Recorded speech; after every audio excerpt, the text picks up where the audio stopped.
And give the floor to China. Mr. President, my delegation would like to congratulate you for successfully fulfilling the duty as President of the 41st session of the Human Rights Council. We were pleased to know that nearly 40 delegations, including some members of the Human Rights Council, have written to you and to the High Commissioner a letter in which they highly spoke of China's progress in the field of human rights in Xinjiang and the success in the field of fighting terrorism and extremism. They have also expressed their support on China's position in Xinjiang. We highly appreciate this move. We would like to thank them for what they have done. We have always held that in the field of human rights, we should conduct constructive dialogue and cooperation. We support the Council in conducting this work in accordance with the principle of objectivity, transparency, non-selectivity, constructiveness, non-confrontation, and non-politicization, so as to contribute to the healthy progress in the field of human rights.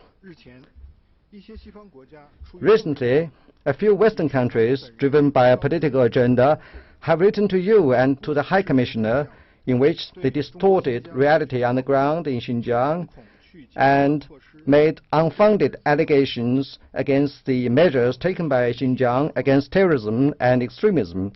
This is an open attempt to politicize a human rights issue and to interfere in China's internal affairs. Here we would like to register our dissatisfaction and rejection in the strongest terms.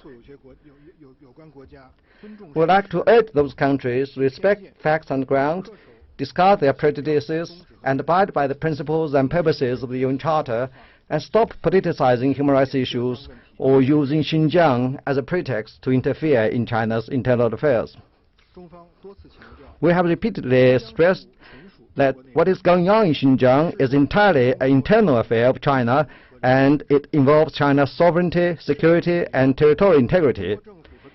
When it comes to the question of Xinjiang, no one is more qualified to speak than the Chinese government and the Chinese people.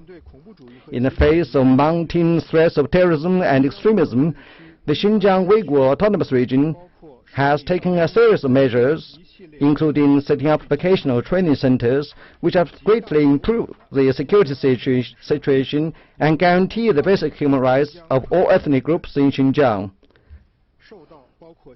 This has been well received and supported by all the people in Xinjiang and in the rest of China.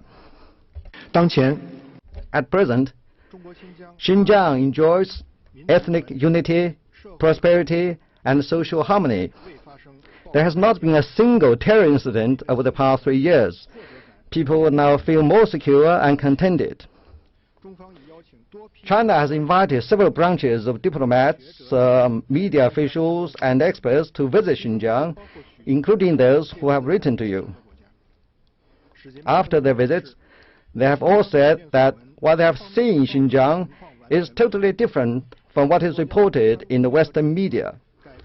The fabrication and vilification of a small number of countries cannot diminish the huge progress we have made in the field of human rights in Xinjiang, or the great success we have made in countering terrorism and extremism, as well as a real Xinjiang where people are enjoying prosperity and a happy life.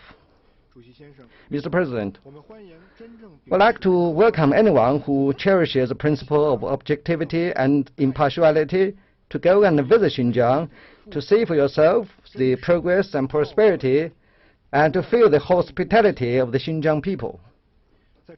Under the strong leadership of the Chinese Communist Party, all the ethnic groups in Xinjiang are moving proudly to the year 2020, when China will become a well-off society and further towards a bright future. I thank you, Mr. President.